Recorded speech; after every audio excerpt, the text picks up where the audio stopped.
चावल को हम लोग तौल के लेते हैं, गिन के नहीं लेते हैं, तो क्या हो जाएगा, ये भी हो जाएगा मटेरियल नाउन।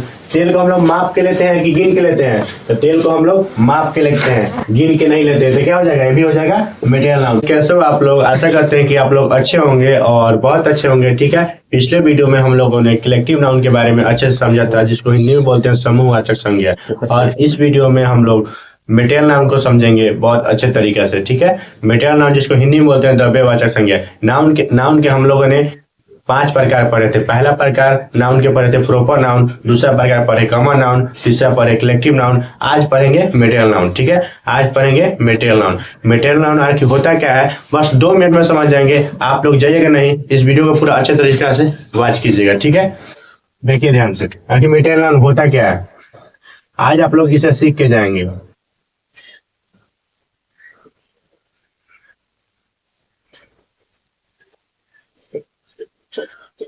मटेरियल नाउन जिसको हिंदी में बोलते हैं द्रव्यवाचक संज्ञा, द्रव्यवाचक संज्ञा। ठीक है, इसको क्या बोलते हैं, नाउन के कौन सा प्रकार है, नाउन के चौथा प्रकार है, नाउन के चौथा प्रकार है मटेरियल नाउन, जिसको हिंदी में बोलते हैं हम लोग द्रव्यवाचक संज्ञा। देखिए इसका डिफिनेशन क्या होता है, a material noun, A material noun is the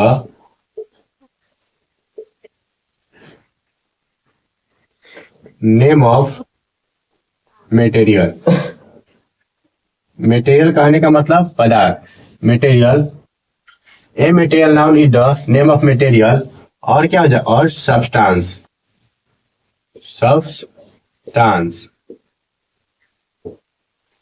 देखिए मटेरियल नाउन का डिफिनेशन क्या होता है, a material noun is the name of material और सब्सटेंस। सिंपल लैंग्वेज में इसको हिंदी में समझेंगे। देखिए, जिसे मापा या तौला जाए, जिसे मापा या तौला जाए परंतु गिना ना जा सके, जिसे मापा या तौला जाए परंतु गिना ना जा सके, उसे कहते हैं मटेरियल नाउन, उसे कहते हैं द्रव्यवाचक संज्ञा। उसे क्या कहते हैं, द्रव्यवाचक संज्ञा। देखिए इसका डिफिनेशन जो होता है इंग्लिश में, a material noun is the name of material, a material noun is the name of material और सब्सटेंस। क्या होता है, और सब्सटेंस, इसको हिंदी में बोलेंगे जिसे मापा या तौला जाए, जिसे मापा या तौला जाए परंतु गिना ना जा सके, जिसे मापा या तौला जाए परंतु गिना ना जा सके, उसे क्या कहते हैं, द्रव्यवाचक संज्ञा, उसे कहते हैं द्रव्यवाचक संज्ञा। ठीक है, इसका उदाहरण देख लेते हैं, इसका उदाहरण।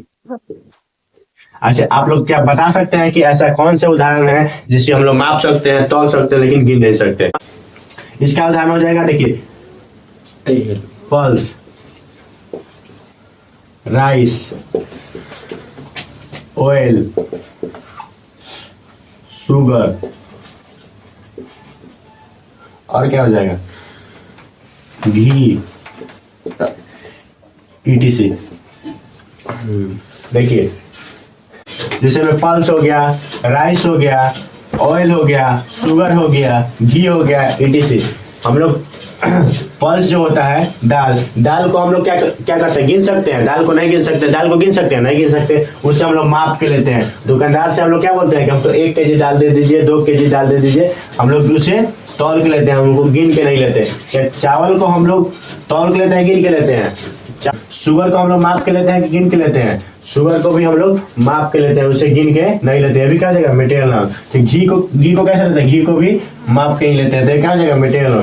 कहने का मतलब कि जिसे मापा या तौला जाए परंतु गिना ना जा सके, उसे कहते हैं द्रव्यवाचक संज्ञा। तो आशा करते हैं कि आप लोग समझ गए होंगे कि द्रव्यवाचक संज्ञा क्या होता है। ठीक है, आगे हम अगले वीडियो में हम लोग लेके आएंगे एब्स्ट्रैक्ट नाउन के बारे में, जिसको हम लोग भाववाचक संज्ञा के बारे में बहुत अच्छे तरीके से समझेंगे। ठीक है, ठीक है।